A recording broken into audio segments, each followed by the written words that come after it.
بسم اللہ الرحمن الرحیم۔ شروع اللہ کے نام سے جو بڑا مہربان نہایت رحم والا ہے۔ الف لام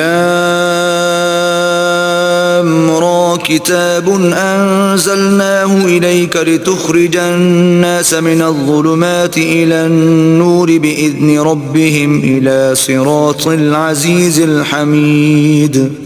الف لام را، یہ ایک پر نور کتاب ہے، اس کو ہم نے تم پر اس لیے نازل کیا ہے کہ لوگوں کو اندھیرے سے نکال کر روشنی کی طرف لے جاؤ، یعنی ان کے پروردگار کے حکم سے غالب اور قابل تعریف اللہ کے رستے کی طرف۔ اللہ الذی له ما فی السماوات وما فی الارض وویل للکافرین من عذاب شدید۔